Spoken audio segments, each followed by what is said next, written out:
Welcome to the herd and thanks for listening. If you enjoy this sodcast, please like it, share it, give it a good rating, and follow, and help more people find their way into the Ruminati herd. If you have suggestions for improvements, please let me know. Howdy, everybody. Welcome to this episode of the Meet Your Herdmates sodcast. Today, I'm very pleased to be joined by Ben Campbell, all the way from southern Alberta. Yeah, that's right. Yeah, Black Diamond, just about a half an hour southwest of Calgary in the foothills. Okay, so that's still a bit above the border. Yeah, we're about 3 hours from the U.S. border. Okay. And Ben Campbell is a rancher, he's an advocate, and like so many people that I've really come to enjoy getting to know, he's got engineering in his background. I don't know what it is about you engineers, but there's something there. Maybe we can explore that. But I became aware of you, as I have other guests, by the documentary Guardians of the Grassland. Haven't had the pleasure of meeting you, visiting your place, although I've had the pleasure of being in your province a couple times, and look forward to the next time I can legally cross the border. That would be nice. Not that I've ever done it illegally. No, I wasn't saying that. But how would you introduce yourself to someone, at some sort of social gathering if we ever get to do those again? Yeah, I don't know. I'm kind of a chameleon that I've got a very broad background, and so it's great. I'm a lot of things. I am also sometimes I'm none of those things. But I'm a third generation rancher. We just bought my grandparents' house. My grandfather started our ranch in the 1950s. And he was upper class Scottish, and he didn't want the laid out life for him. His father had breakfast served to him every day at 8 o'clock in the morning with the report on the river temperature, and he thought that was dull. So he took off to Western Canada and was disinherited and started on his own.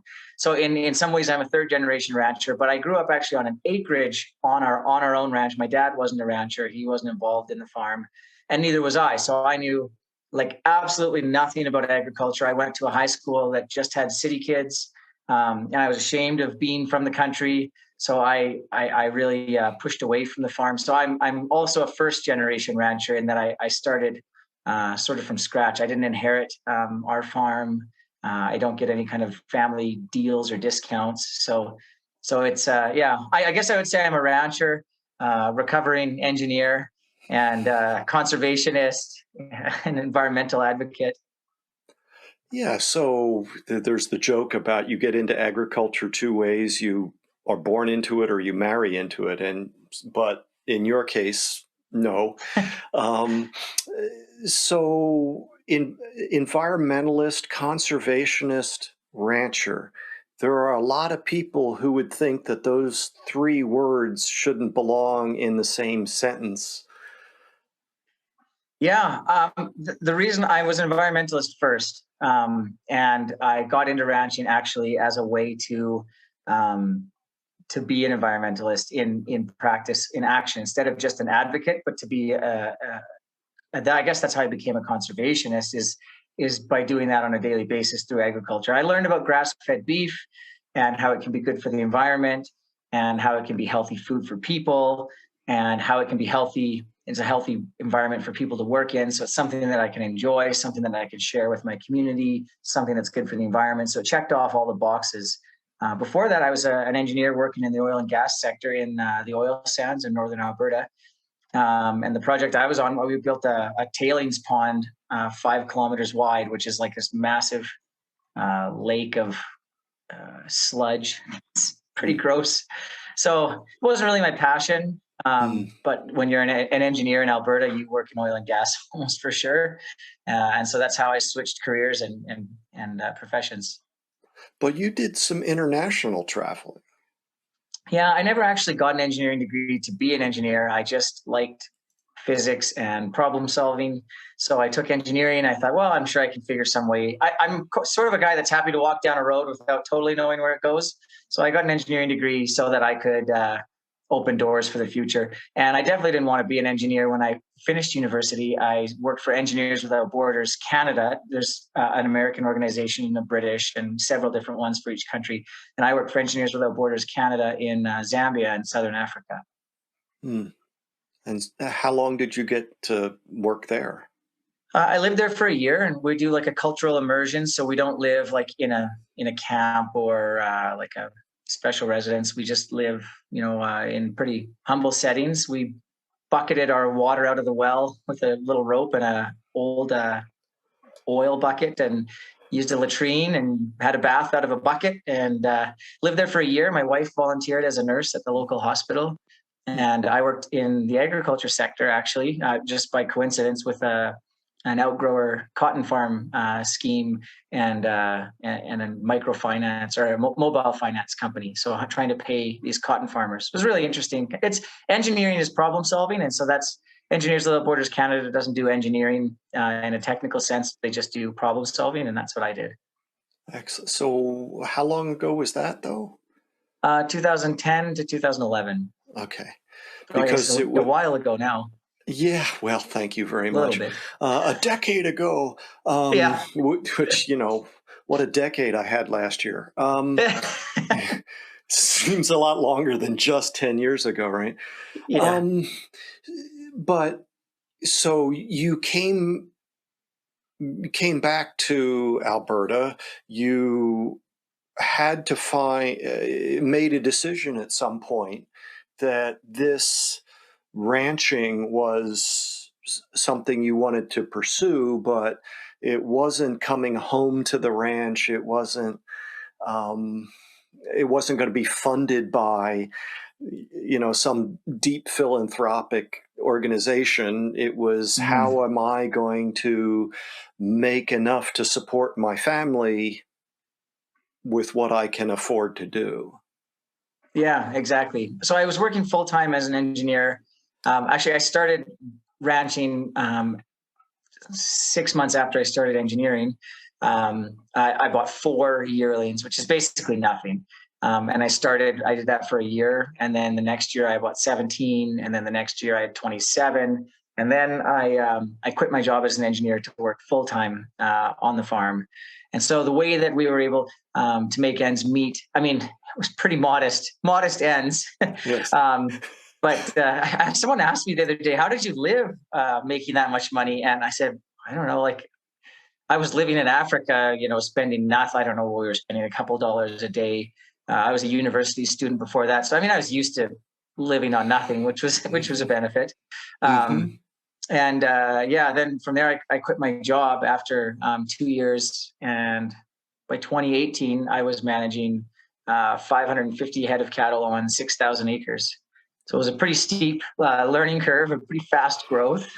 Yes. I mean, first of all, I remember back a long time ago when I was working for Hewlett Packard, a software engineer had gone through his own sort of, backyard exercise. He had 5 acres he was tired of mowing, so he bought 2 steers, called them Briggs and Stratton. So, you started somewhere down there, and then part-time, but you were direct marketing rather than, so I came across a story that you were saying, basically if you had been selling those just as into the traditional marketing channels, you would have been making a fraction of what you ended up making selling directly, right? Yeah, like if the yearlings went into the commodity market, which is the normal thing, you can lose money. Or if you're lucky, you'll maybe make $100 or $200. So from those 4 yearlings, I'd make $400 or $800. So not really anything to quit your job over. I mean, even if you have 100 and you're making $10,000 or $20,000, that's still, nothing. And so, yeah, it's meager ends there. So direct marketing, I think that's, if people want to support young people in agriculture or new entrants to agriculture, buying direct market goods is probably the best way you can do that. you'll see a lot of new entrants do direct marketing, because you can actually make enough money off of direct marketing to do that as a business. Whereas otherwise it's just insurmountable. Like you'd need several $1,000,000 of startup capital to make $40,000 or $50,000 a year. Whereas direct marketing, because part of it is the marketing and the sales and the delivery, it's not just agriculture. You can take a small amount of land and a small amount of product and then put a lot more work into it and develop that all the way to the end, rather than just being a one link in a chain. Mm-hmm. So, as I said, I saw you in the Guardians of the Grassland um, release, and then specifically in the film itself.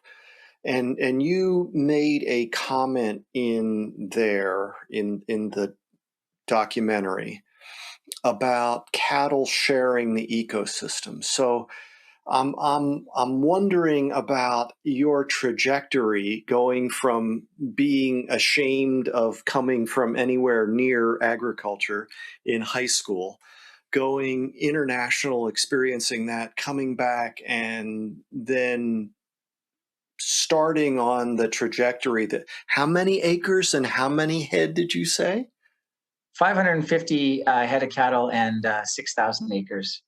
So the 550, that's cows, or that's all? It was 160 cows, and then about that many calves, and then just under 400 yearlings. Okay. So I owned the yearlings. I managed them on our own place. And then I also managed a ranch for an older gentleman, and he had 160 cows and their calves. Okay. Yeah. So when you're saying $100 a head for yearling, it takes more than a year to produce that product that you're going to sell for $100. Maybe. I mean, profit. Maybe. Yeah, maybe profit. Yeah, I don't know. So far, I've been lucky with the economics, but for me, it's about a 6-month cycle. I buy them in the spring, and I sell them in the fall. So they're more or less exactly 12 months old when I buy them, and then about 18 months old when I sell them. And the reason I do that is I'm trying to run a grazing, grass-based farm. And these cattle I'm selling are going to a feedlot. They're just going into the commodity beef market, but I'm participating in the grazing grass part of that. Right. And again, you're in Alberta. There's a thing called winter. So unfortunately, grass doesn't grow uniformly throughout the year, all 365 days. And the quality of it varies, and you tend to have you can't have a uniform stocking rate throughout the year. That doesn't mesh well with what nature is providing. Yeah, so we produce grass-fed and finished beef, so it's 100% grass-fed product, and most people want that. Customers want to buy that when they want it. When my freezer happens to be empty, I don't want to stop by Ben's ranch and stock up on some meat. And I try to explain to people that it's natural products are seasonal. So if you want local apples and local tomatoes and those kinds of things, they're only available at certain times of the year. Now in Canada, the best tomatoes are the ones you grow in your own garden. They're full of flavor and they're really good. Now in February, I can buy tomatoes. I think they're grown in Mexico, and they're like, they look kind of like a tomato, but they don't taste much like a tomato. And so that's the same thing with the beef, is you can produce beef year round pretty easily. But if you want it to be grass fed and finished, it's going to be produced in the growing season, because that's when you want the cattle to get fat. Yeah, from local. I mean, locally, again, yeah. You could buy Argentinian grass fed beef in the winter, in Canadian winter. Mm-hmm. So okay. Where along that trajectory did you develop this passion for grassland as a ecosystem? Well, I don't know. I like rooting for the underdog, I think, like most people do. And the grasslands are beautiful. I choke up when I think about it. It's tough for me to think about. It's one of the most undervalued ecosystems that we have. There's two. So I live in a really unique part of the province. We have 4 ecoregions, and they all meet almost exactly at this spot within 20 kilometers. from where I live are all the ecoregions. So there's the mountain ecoregion, the foothills ecoregion, the grasslands, and the aspen parkland. So all four of them basically converge in this spot. It's a really diverse area. So I actually have part of the ranch that's in the foothills ecoregion and part of the ranch that's in the grasslands ecoregion and the aspen parkland. And so it's where I grew up. And when you leave home, I left home for 10 years. When I was 18, I was gone and I didn't come back for 10 years. And then when you're gone, you come back and you realize how beautiful it is. I traveled all over the world and saw what kind of beauty we had at home, but it was so decimated. The grasslands are 75% gone and they can never be recovered. There's not 1 acre of grassland that'll ever come back to its original state. The aspen parkland, which is a transition zone between pure grasslands and the boreal forest, that's mostly what this ranch is aspen parkland, is 90% gone. And so people aren't aware of that when they're here. Local Canadians would say, "Oh, I didn't know that." Well, yeah, because it's 90% gone. It's really hard to see anymore. Mm. Mm. Okay. So the value of grasslands to beef production is obvious, but to society in general beyond beef, I mean, that's good enough, but no, wait, there's more. What all do, there's a phrase, ecosystem services. Those things that currently producers are not being compensated for, and yet they are a social good, if you will. And so those sorts of things in your mind are what? Well, there's a lot. If I were to talk about, probably the top one would be carbon sequestration and carbon storage. So grain prices are up huge right now. And so a lot of fields around my farm are being sprayed out right now. Like yesterday, I watched a sprayer spray a field out. It kills all the grass. They go in, they cultivate it, and they're going to start seeding probably barley or oats or something in there.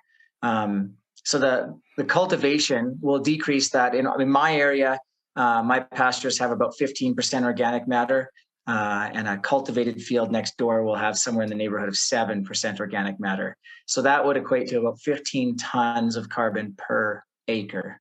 So if you had 1,000 acres, that's 15,000 tons of carbon over a span of a couple of years release. And it depends on the farming methods. There's good farming methods and there's bad farming methods, but probably one of the biggest services that top of mind would be carbon sequestration.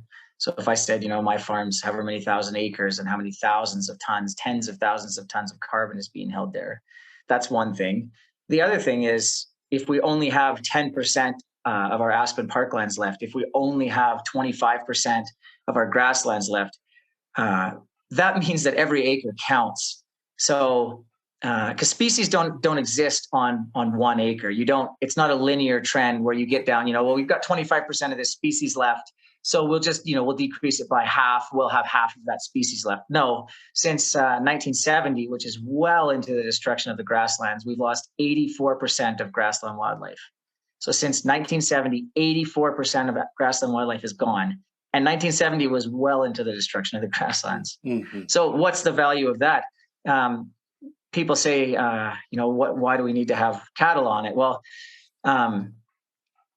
their role in the ecosystem the same as bison were. What does a dung beetle do without dung? Dung beetles are not surviving on little round deer poops. They're surviving on large ruminant poops. So, and I mean, I go in my field and I watch how fast the manure pats are gone, and they're gone in a matter of days. They're completely gone. So there's organisms that rely on that. And of course, that's just an example, the plants and bacteria and fungi and all of this stuff that survives on this constant flow of nutrition. So the other thing is, like, what's the value of the Mona Lisa? It's just a painting. I mean, I could go and burn it, but you don't have it back ever again. And the grasslands are infinitely more valuable than a piece of art. Mm-hmm. And in your part of the world, we're talking about a resource that took 12 to 15,000 years to form. Exactly.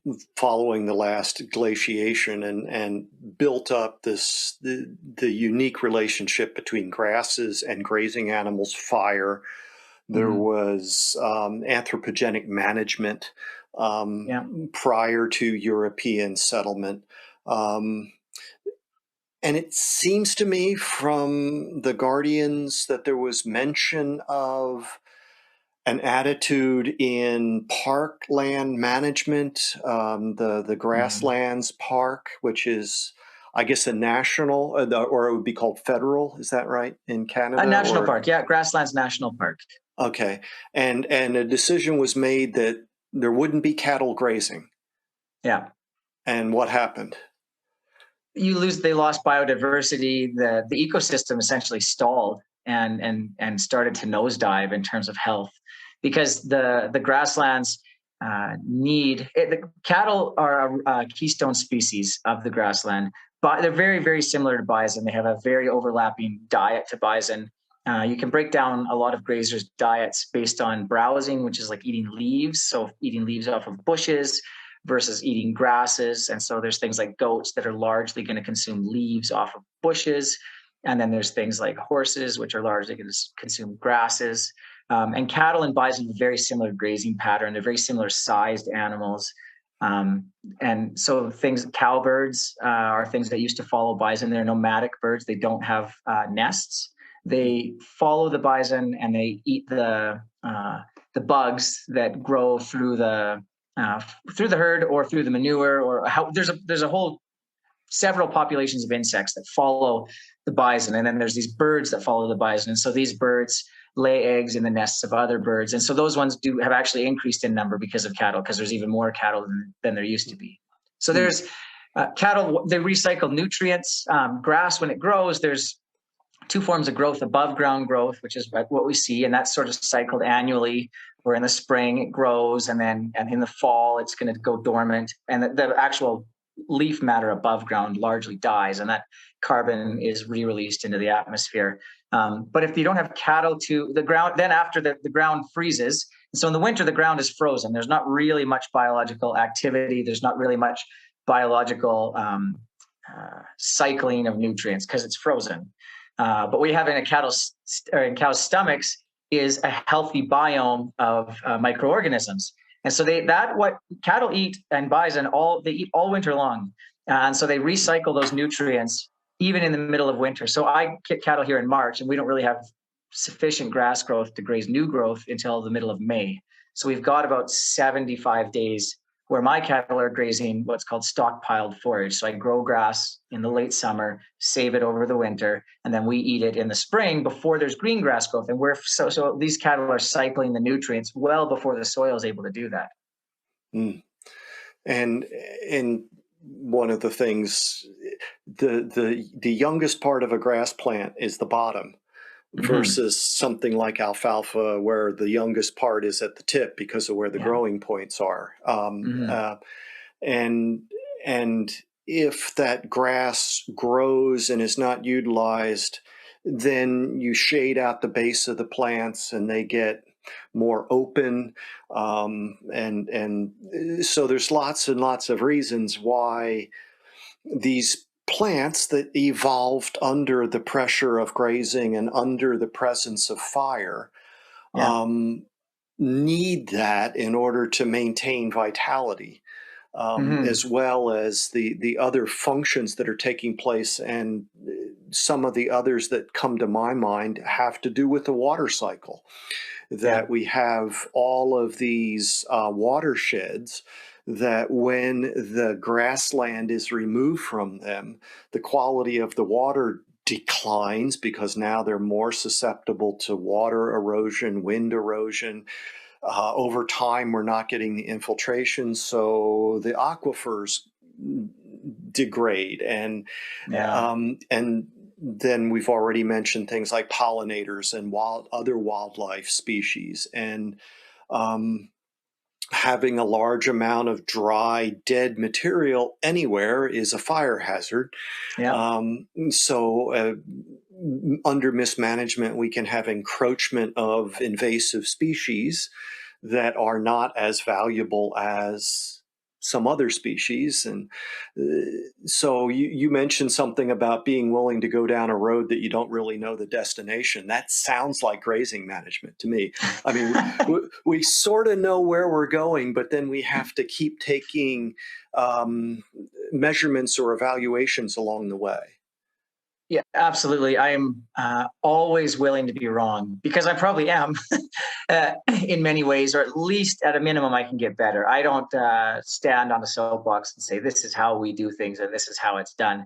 It's adaptive management, where we adapt to changing conditions and changing species and changing information. And yeah, what you mentioned about the way the grass grows versus the way that alfalfa grows is a good example of the value of grazers. So nature likes diversity, whether that's diversity in a gene pool of a specific species, or if it's diversity of species themselves.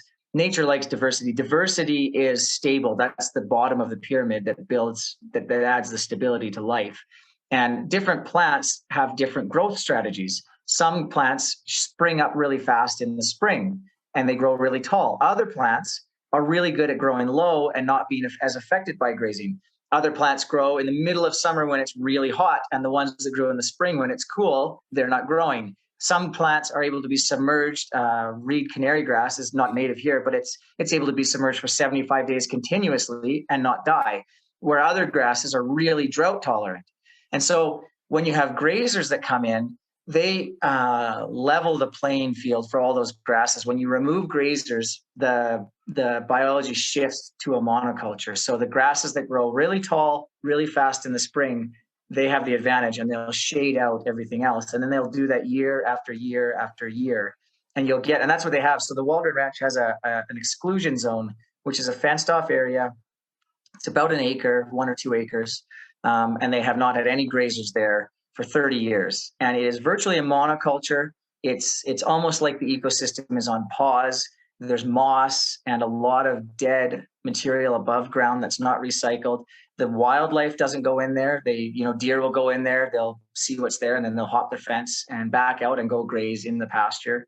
So that's one of the values of grazers. Large herds of big grazers moving together is creating that biodiversity. And I introduced myself before we started. My perspective is that animal source food is essential for human development and proper function. We don't have to get into that conversation. That's just where I'm coming from.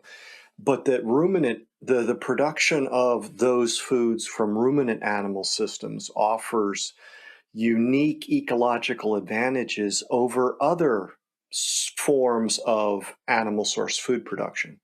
Mm-hmm. Yeah. There's just so much value to that kind of stuff. I don't know. I think you're probably better to expand on that than I am for that particular. Well, I guess back to your point about it can share the ecosystem, not dominate it like growing barley or another commodity crop would. Right. Yeah. Sorry. That's exactly right. Is cattle, because they're a participant in the ecosystem and they're a keystone species of the ecosystem, we're able to harvest naturally cattle from that ecosystem and get nutrients and calories to humans without damaging that ecosystem and actually with benefiting it. So they're just able to share that ecosystem. Like on our ranch, we have all sorts of different wildlife: grizzly bears and mountain lions and badgers and coyotes and foxes and all sorts of birds, ground nesting birds that nest in the grass, and ducks, and there's no damage to any of that stuff. And I'm not like, I eat bread. I'm not against grain farming, but I'm everything in moderation, everything to the right amount. A guitar string that's too loose won't play, and if it's too tight, it breaks. Next to me, there's fields where there's wildlife nesting, and it's been sprayed out and cultivated. All those nests are gone. All the bugs are gone out of that. All the life is gone out of that. And when you do that and you seed one species, whether that's canola or barley, it has very little ecological value. So if you're driving on a highway and you look out the window and you see barley field, wheat field, canola field, corn field, soy field, cotton field, they have very little ecological value. compared to a native grassland or even a converted grassland. You mentioned Waldron Ranch. What could you describe that? The Waldron Ranch is a historic ranch in Alberta. It was originally a 250,000 acres, and when they were first having huge ranches here, and it's a cooperatively owned ranch. So there's 70 at this time. I think there's about 71 owners, and it's a grazing co-op. They just graze cattle. They don't have a feedlot. They don't feed bales of hay. They don't do any of that stuff. So it's just grazing, just in a very natural sense. It's 65,000 acres now, and I believe I could be wrong, but I think it is the largest contiguous protected native grassland in Alberta and possibly in Canada. So all 65,000 acres have had a conservation easement put on it, which means that there's no future development whatsoever. That's going to stay as native grassland. And the value of that is that it's contiguous as well. So it's pretty incredible. Hmm. Yeah, I can't think of too many other situations like that. That's um, so. You mentioned core values, and you also said something about lending someone your pickup truck. Yeah, it's in agriculture. You learn to take care of things, and more importantly, take care of relationships and people. And so I was always taught when you borrow something, you return it better than the condition you borrowed it in. So if you borrow someone's truck, you return it with a full tank of gas and maybe a 6-pack of beer on the seat. Or if you borrow someone's post pounder and it's broken, it's got a leaky hose, you replace the hose and you do it at your own cost. And so you return things in better condition than you borrow them. And we're really borrowing. I'm borrowing this ranch from my children. I'm borrowing it from my grandchildren. My grandparents borrowed it from me as one of the people that had inherited it. And really, we're borrowing this planet from future generations. So to me, it's not just wouldn't it be nice? It's a core value and an obligation to, and something I take pride in, and I derive a lot of self-worth in maintaining and handing something of quality over to the next generation. And stewardship is very much a value, and it's not. I don't think either one of us would paint everything Pollyanna. I mean, clearly not. Mm-hmm. We can do better, especially once we know better. So some of these things may have to be demonstrated. There's education necessary, but the number of people engaged in agriculture who are wantonly destroying things is a very, very, very small number of people. Mm-hmm. We might argue with them about their choices, but it's not that people have an opinion or a perspective that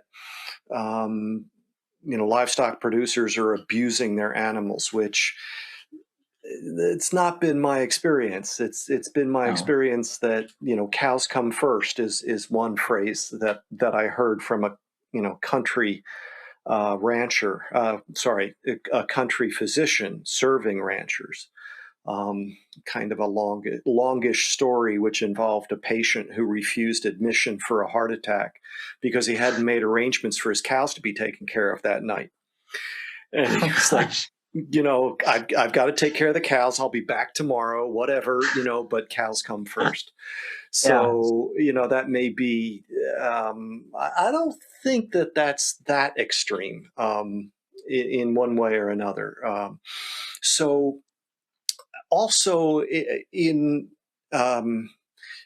it was, I think, in the launch video for Guardians that you made a comment about the greatest undeveloped resource, and it was around ecotourism in the Mm-hmm. grasslands, which I just thought, yeah, exactly. Yeah. Yeah, absolutely. So the grasslands are amazing. People fly from the U.S. and Canada to go to Africa and go on a safari and see the wildlife there. We had all that here. The Great Plains here were just as full of wildlife as the African Great Plains. we have mountain grizzly bears that are mountain animals. We assume they're mountain animals. They used to be plains animals as well. It's just that the mountains are the only place that they have left to go. But the plains used to be just covered. There was estimates of 30 to 50 million bison, 15 million pronghorn antelope. It was just full of wildlife. And we still have, it does not full to that extent of wildlife anymore, but it's still full of not of large wildlife, but still full of wildlife and life in an ecosystem. I think it has to be paired culturally, I think, with Indigenous culture, because they really went hand in hand in the same way that bison were a keystone species for the ecosystem. It's hard to imagine historic Great Plains without Indigenous people. And so there are some tours available, but it's really nothing like when you go to, I remember going to New Zealand, and the cultural tourism that they had there was fantastic. And I thought, why don't we have that in Canada? I mean, the people we have here are worth it. So I would love to see a lot more, guided walking tours talking about historic sites and plant, how to forage for plants and how to make rope. You can make rope out of bark. How to identify different plants and animals and what kind of medicinal uses they have. I mean, we're walking it's a rich. So you look at a grassland, you think, oh, it's just a bunch of grass. No, it's not. It's full of medicinal things and poisonous things and a you mean it's not just dirt prey and ecosystem. Grass? No, it's not just dirt and grass. Not at all. No.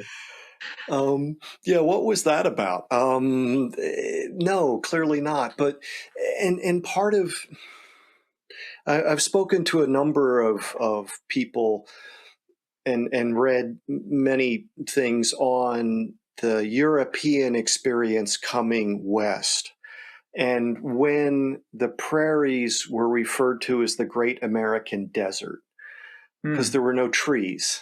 Yeah. And if there's no trees, it must be a desert. I mean, must be no value. Yeah. You're walking through tall grass prairie and you're but their mindset, and, we had laws or policies encouraging settlement, saying, okay, if you make this claim and you prove it, meaning you improve it, then, okay, you can get this quarter section or a full section, whatever. It varied from place to place and time to time. Unfortunately, the mindset was improving meant plowing. Yeah. And we basically mined the prairies. Yes. And the 30s was sort of partly the consequence of that. Well, we've mined the nutrients out of the soil and we've mined the ecology, and it's a shame. I mean, they were able to grow anything because it was so fertile. Well, Dr. Franson from North Dakota State University, when I talked to him, he said, and I'd seen some presentations he'd given, he said that even without the fertilizer, with the poorly adapted varieties of wheat, when they planted them initially, they were getting yields close to what they're getting today with the improved varieties, and because of the fertility. Yet in the last 60 years, in some places, they've lost 15 to 18 inches of topsoil in some of these locations that, they've gone back to and checked from when they were first mapped in the 60s. And at the same time, back to the point, farmers aren't wantingly destroying things. It was so bountiful they couldn't imagine an end to it. Yeah. They were producing a crop that had to get shipped somewhere in an era without refrigeration. So grain is something that's less perishable than beef. There's lots of those kinds of things that were in play that are no longer in play. We can do differently now, I guess, is the point. Yeah, exactly. I think there's a lot of growth and understanding of what what the effects are of our actions, and also how to change our actions to avoid those negative effects, and grow things in a way that are drought tolerant, or that don't need spraying as much. I mean, we focus, poultry as an example. We've got birds now that maybe don't have as great of immune systems. Well, they definitely don't have as great of immune systems as their ancestors. And so in agriculture, my experience in agriculture is I'm often meeting a fork in the road and faced with a choice. And the choice is either to find a natural solution or to find a man-made solution. So in poultry, if you said, okay, well, our chickens are diseased, we're having health issues, as an industry, you can say, okay, we're going to breed healthier birds with stronger immune systems, or we're going to have more space so that the disease won't spread as quickly, or we can add antibiotics to the feed. We can put bacteria filtering air filters on the air intake so that a duck that flies by with some bacteria or virus in its poop none of that can enter our barns. With pigs, we say, well, if you don't dock the tails, then they're going to bite each other's tails. So it's an animal welfare concern. We're cutting their tails as a preventative animal welfare thing. But of course, wild pigs don't bite each other's tails off because they have enough space. It's the same thing as you and I. We're very friendly here because we've got a lot of space between us, but lock us in a closet and see how that goes. So there's a natural I'm not going to bite solution. Your tail. Yeah. Well, yeah, we'll see. I mean, you're a nice guy and all, but come on. Yeah. It's just there's always a fork in the road, and I'm not an absolutist. I'm not saying it always has to be one way or the other. And I know that there's no bad intentions, but we just need to look at what we're doing and evaluate that and say, how's this going to look farther down the road in 10 or 15 years or 30 years? I know for my ranch, I like using antibiotics on my cattle if they need it. And so I'm very cautious about it. I only use it under a vet's direction, and I use it only as needed. And with the management that I'm using, I'm not building up antibiotic resistance, or if I am, it's very slow. And so my grandchildren should be able to use antibiotics, and that should be a strategy for our industry, is that this is a very handy tool. Let's not overuse it so that we can pass on its use to future generations. Mm-hmm. Indeed, nature votes last is a phrase that I heard. You can do whatever you want to do to push or prod or whatever, but there's going to be bulges. There's going to be, overflows in a way that you didn't expect. I'm thinking of, like a plastic cup or something that you could distort, and it. Yeah. You will the rules of the rule of unintended consequences. And if we're not paying attention, if we're not monitoring what is happening and adapting as we go along. I heard one person once say that many people will say, I've got 25 years experience. And it's like, no, you've got 25 years of doing the same thing over and over again. That's not exactly the same thing. But again, 25 years of experience is worth something. But the levers that a livestock producer has to pull to enable profit are yield per acre. Well, we've chased that pretty hard. It's the value of the product, which, as you've described, is one thing that some producers can pursue, but you're not doing that with your entire production, as you've described. So it's a part of it, and it's not for everybody. No. And then the other is the cost of production, which when we're dealing with cow-calf is primarily around feed production. And I think that's the biggest single category of cost typically. And so if we could make a 10% reduction in the feed costs, that's a significant change to the bottom line. And I remember having conversations with someone asking them what their cost of production was, and they told me it was a meaningless metric. And I was, can you name any industry where that's true? Anyone? Wow. Okay. So, Well, it's a and meaningless metric if you're not interested in staying in business for very long. well, and now we could get into the whole lifestyle versus business, right? Yeah. And certainly in the United States, a significant part of the cattle industry is lifestyle. I mean, the average herd size is what, 30 to 40 Hmm. head, maybe. Yeah. Which, yeah, that's significant, far more than I have. Hard to make that be your your sole income. Yeah. And I think a lot of decisions get made without really considering the bottom line, but that's just my perspective. Um, so let's see. Um, there were a number of questions that I had come, and I think we've actually covered most of these. Um, well, as you've gone along this journey, um, how did you pick up what were the most important sort of sources of information for you as you transition from where you were to where you are? Oh yeah, that was I mean, I say was, it was a huge journey. I actually get to spend less time learning and more time doing now, whereas originally it was mostly learning and less doing.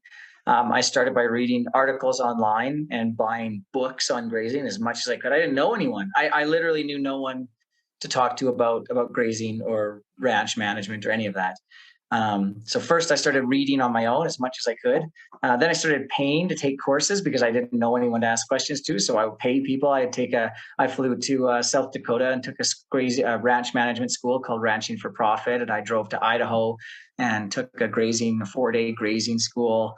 I've been to so many field days, multi and schools, soil health academies, soil schools, and all sorts of things to learn. And then eventually I made friends, and I had a formal mentorship contract with someone, not for money, just a volunteer thing. But the Canadian Cattlemen's Association has a mentorship program called the Cattlemen Young Leaders Program.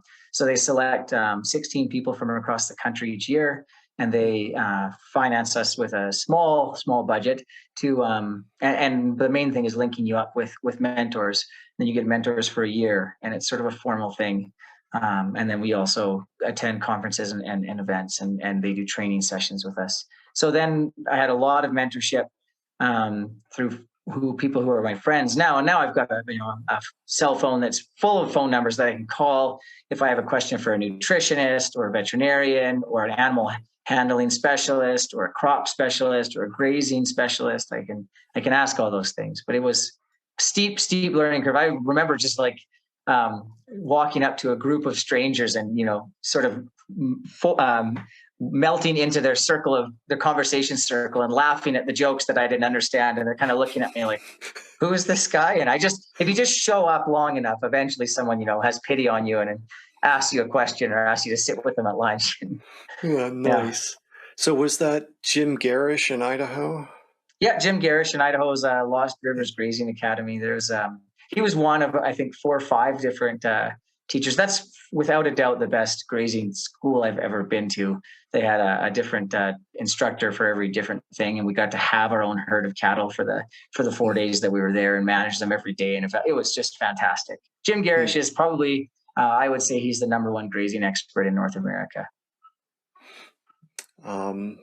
I wouldn't disagree. He's got so much personal experience. When you ask him a question, Yes. instead of saying, well, it should be like this, he usually has some sort of study that he did or something that he's got firsthand knowledge. And he knows something to say, but he doesn't say this is the answer. He almost always says it depends, and he's willing to be wrong. And I like that. As an engineer, I liked that he gave me the tools to manage grass instead of recipes, because if you just have a recipe card, your situation always changes. Give the grass 60, 75 to 90 days of rest. Well, what if it's a dry year? What if it's a cold year? What if it's a hot year? Whereas he would say, you want to graze the grass when pick 10 plants and count the leaves. And they should have, for different species, probably about 3 leaves minimum and 5 as a maximum. And if they have 5, you want to probably graze 2 of those leaves off and leave 3. So that to me was a very handy tool for, we don't say we start grazing on May 21st. We, Hmm. evaluate and manage as needed. Yeah, back to you don't know where the destination is, but you're on the road. Um, Yeah. So yeah, you just need a toolkit. That's all. well, indeed, and now we have tools with the portable fencing that Yeah. your grandfather wouldn't have had. Hmm. And although the some of the foundations of grazing management go back to your grandfather or contemporaries, or maybe Hmm. even earlier. But better tools exist today than existed then. Um, so your website is grazedright.com, is that right? Yeah. Yeah. That's our website. Yeah. Yep. So if people want to learn more about you and what you're doing, they can certainly go there. Um, Ben, again, thank you for your willingness to engage in a conversation with somebody that you've never met. I'm grateful. Do you have any questions for me at this point, or I'll let you get on to dinner? No, I'm just glad to get a chance to visit with someone like you who's passionate and knowledgeable about it. That's the same thing for me. I'm not as knowledgeable, but I am passionate. So it's just a thanks for the opportunity. It's a pleasure to talk with someone that has a passion for this kind of stuff. Oh, absolutely. If I can ever do, I don't know what it would be, but if I could ever help, please add my name, number to your full phone. You Thanks. described one of your favorite times of the day. I forget exactly which I saw it, but what is that for you? I think my favorite time of the day is usually around 8 o'clock in the evening. We sometimes get windy here. We're on the east side of the Rocky Mountains, and so we can get some pretty strong west winds. But often at 8 o'clock at night, it's dead calm, like just dead calm. And the cattle, for the most part, that time of day, are not interested in grazing. So I ride my horse out or walk or whatever, and get out in the field, and I don't have anything to do. I don't have any distractions, and I can just be present in the moment and in the situation. The light is low, and the saturation of the colors are really rich. And I sit in the grass or lie in the grass and just melt into the ecosystem and just be a part of it and share in it. And the cattle come and sniff my feet and play and they like playing it. It's like they play a game of dare with each other to see who can get closest to me. So one goes a little bit close and sniffs my foot, and then jumps back, and then another one goes one step closer and backs away, and they work their way towards me. And you see them; they run away and buck and kick, which is just a sign that they're content. When you listen to the birds, I take my kids out sometimes, and we just look for frogs and just be present. I've heard someone describe that as like strumming the inner chord in your soul is doing that. So it's a fulfilling thing. It's a grounding thing. It sounds wonderful, and congratulations on getting to that point and building that, and um, or maybe building isn't the right word. Maybe protecting that, because it was built over several millennia, Mm-hmm. and you're acting as a steward for this time and preserving it. So maybe that's the better way to look at it. I Yeah. love the image. Thank you for sharing that. Thank you.